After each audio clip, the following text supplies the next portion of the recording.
जय हिंद साथियों, स्वागत है आप सभी का एक बार फिर आपकी अपनी फैमिली ओनली स्टडी में। इस वीडियो में हम बात करने वाले हैं बहुत ही ज़्यादा इम्पोर्टेंट टॉपिक को लेके। जैसा कि आपको पता होगा कि जिन लोगों ने 2024 में एग्ज़ाम दिया था और जिनका क्लियर हो गया था, तो उन लोगों के लिए सर्विस एलोकेशन कर दी गई है। यहाँ पे आप देख पा रहे हैं जो लिस्ट ये है, ये 2024 सिविल सर्विस एग्ज़ामिनेशन की जो सर्विस एलोकेशन है उसकी लिस्ट है। जिसमें यहाँ पे आपको सीरियल नंबर देखने को मिल जाएगा। यहाँ पे आपको जिन लोगों की जितनी रैंक आई थी, जैसे शक्ति दुबे की पहली रैंक आई थी, तो यहाँ पे आपको रैंक देखने को मिल जाएगी और उनका रोल नंबर यहाँ पे आपको देखने को मिल जाएगा। लेकिन इसमें चौंकाने वाली बात ये है कि कुछ एस्पिरेंट्स ऐसे हैं जो टॉप करने के बाद भी जिनको सर्विस नहीं मिली है, तो यूपीएससी ने सर्विस एलोकेट उन्हें क्यों नहीं करी है, उस चीज़ को लेके चर्चा करेंगे। वैसे तो हर यूपीएससी एस्पिरेंट का ये सपना होता है कि उन्हें यूपीएससी की लिस्ट में आना है। ख़ास करके जब फाइनल लिस्ट जारी करी जाती है तो हर एक एस्पिरेंट जो यूपीएससी का इंटरव्यू देता है उसकी हार्ट बीट्स बहुत तेज़ होती हैं कि यार पता नहीं क्या होगा, लिस्ट में नाम आएगा नहीं आएगा। लेकिन फाइनली यहाँ पे क्या हुआ है कि उनका लिस्ट में नाम आ भी गया है। जिन लोगों ने टॉप किया है, जो लोग टॉप 100 में भी आए हैं, उन लोगों को सर्विस नहीं मिली है। ये एक चिंता वाली बात है उन लोगों के लिए। लेकिन ऐसा नहीं है कि यूपीएससी ने ऐसे ही सर्विस अलाउड नहीं करी है। उन्हें क्लियरली मेंशन किया है कि आखिर क्या गलती उन्होंने करी है, इसलिए उन्हें सर्विस अलोकेट नहीं करी गई है। तो अगर आप यूपीएससी एस्पिरेंट हैं या फिर आप यूपीएससी की तैयारी करना चाहते हैं, तो इन चीज़ों को बारीकी से समझना, जो इस वीडियो में हम बताएँगे। वरना हो सकता है कि अगर आप एग्ज़ाम क्लियर भी कर लेंगे, देखो एग्ज़ाम क्लियर करना एक बड़ा टास्क नहीं है, लेकिन उससे भी बड़ा टास्क ये है कि एग्ज़ाम के सही तरीके से हम क्लियर करें। अपने ओरिजिनल डॉक्यूमेंट लगाएँ किस तरीके से और कौन-कौन से डॉक्यूमेंट्स जहाँ पे नीड होते हैं।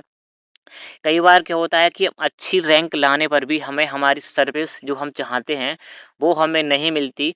जैसा कि इसका एग्ज़ाम्पल आपने दिव्या तंवर का देखा होगा, जो 105 रैंक लाने के बावजूद भी उन्हें प्रॉपर आईएएस की सर्विस नहीं मिली, क्योंकि उन्होंने अपना सर्टिफ़िकेट अपडेट नहीं किया था। तो ऐसा कुछ हुआ है यहाँ पे। तो जो मिसिंग टॉपर्स हैं, लगभग बताया जा रहा है कि 134 टॉपर्स ऐसे हैं। एक यहाँ पे 1, 2, 3 की बात नहीं हो रही है भाई, 134 टॉपर्स ऐसे हैं जिन्होंने कुछ न कुछ गलतियाँ करी हैं, जिसकी वजह से उन्हें सर्विस अलाउड नहीं करी गई है।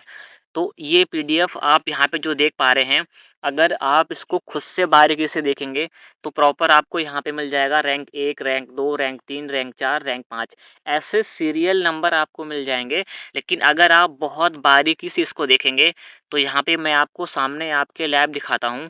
जैसे कि कुछ रैंक जो लोग टॉप 100 में आए हैं यार, उन्हें भी सर्विस अलाउड नहीं करी गई है।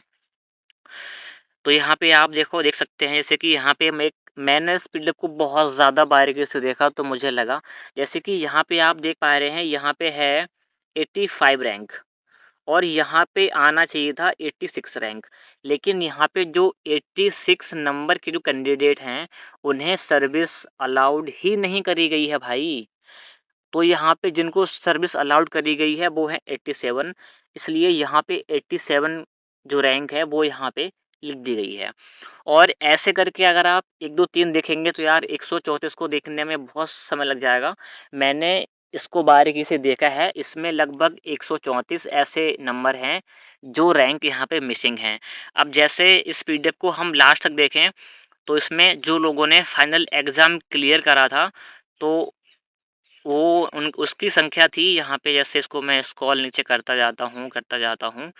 जैसे कि यहाँ पे आप देख सकते हैं, जो भी कैंडिडेट्स पास हुए थे, वहाँ पे आप ये रहा।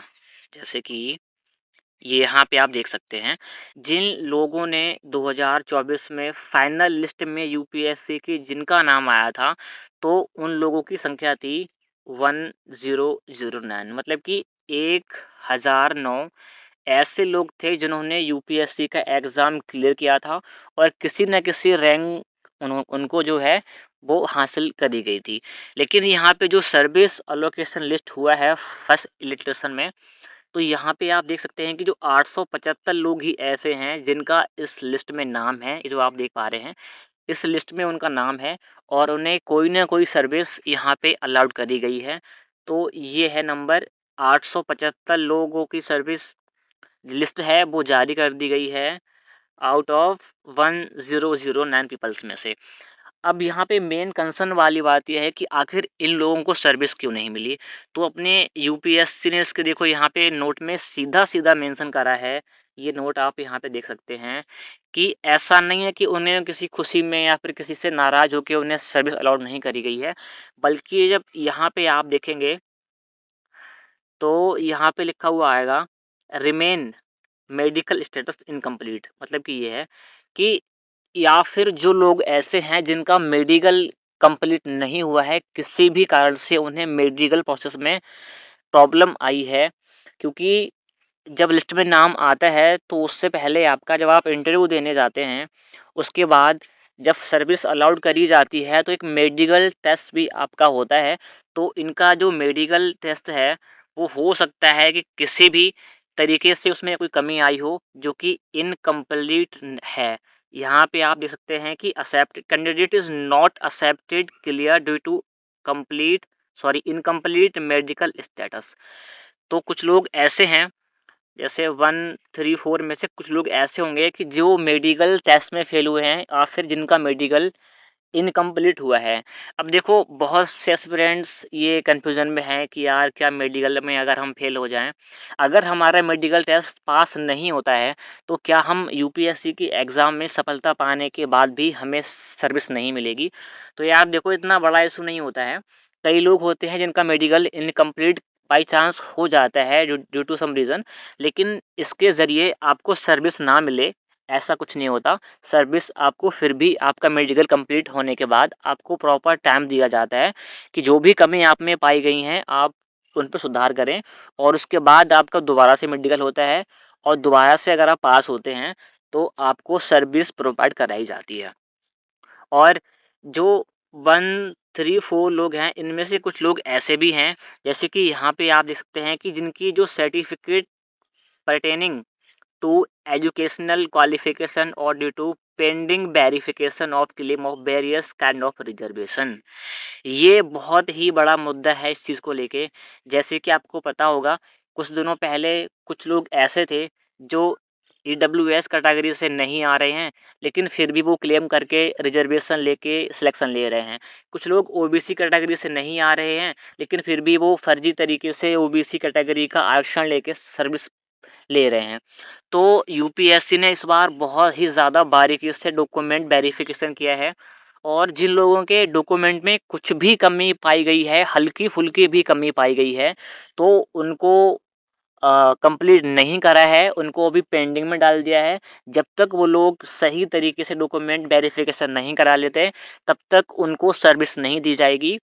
और इन दिस प्रोसेस अगर कोई व्यक्ति फर्जी तरीके से रिजर्वेशन लेके या फिर फर्जी कैटेगरी से जिस भी कैटेगरी से वो नहीं आता था, अगर उसने उस कैटेगरी से फॉर्म भरा है और वो फाइनल अगर सर्विस लेना चाह रहा है, तो भाई यूपीएससी इस बार हो सकता है कि वो सर्विस अलाउड ही ना करे और उनको दोबारा से उसी कैटेगरी से एग्ज़ाम देना पड़े, जिस कैटेगरी से वो लोग क्लेम सच में करते हैं। और यूपीएससी बहुत ही बड़ा बदलाव करने वाली ये है। बदलाव ये करने वाली है कि अब की क्या होता था कि जब आपका डॉक्यूमेंट वेरिफिकेशन होता था इंटरव्यू के समय, तो आप जिस भी कैटेगरी से अगर आपके पास सर्टिफिकेट है, तो उसको सबमिट करते थे और यूपीएससी आपको उसी कैटेगरी का मान लिया करती थी। तो अब ये चेंज होने वाला है कि डॉक्यूमेंट वेरिफिकेशन 2 बार होगा। 2 बारी ऐसे होगा कि एक बार जब आप इंटरव्यू देने जाएँगे, उस टाइम आपका डॉक्यूमेंट वेरिफिकेशन कराया जाएगा और दूसरी बात जब आपको सर्विस अलाउड कर दी जाएगी, उसके बाद आपके घर पे आके एक जाँच टीम आएगी और वो जाँच टीम ये पता करेगी कि आपने ओबीसी कैटेगरी का रिज़र्वेशन लिया है, क्या सच में आप ओबीसी कैटेगरी से बिलॉन्ग करते हैं या नहीं करते? क्या सच में आप ईडब्ल्यूएस कैटेगरी से बिलॉन्ग करते हैं या फिर नहीं करते? और अगर आपने एससी कैटेगरी से फॉर्म भरा है, तो क्या आप एससी कैटेगरी से बिलॉन्ग करते हैं या फिर नहीं करते? तो ये चेंज हो सकता है कि इन फ्यूचर यूपीएससी बहुत जल्द लागू करे, क्योंकि फर्जी तरीके से लोग सिलेक्शन ना लें, इस पे यूपीएससी बहुत ज़्यादा गौर कर रही है। तो ये थी इन्फॉर्मेशन। और हाँ, अगर ये पीडीएफ आप चाहते हैं तो ये हमारे टेलीग्राम चैनल पे आपको बिल्कुल फ्री ऑफ कॉस्ट मिल जाएगी। टेलीग्राम चैनल का लिंक हमने इस वीडियो के डिस्क्रिप्शन में डाल दिया है, तो वहाँ से भी आप ले सकते हैं। और अगर वहाँ तक आप नहीं पहुँच पाते हैं तो इस वीडियो का जो लिंक है वो हम कमेंट बॉक्स में पिन कर देंगे।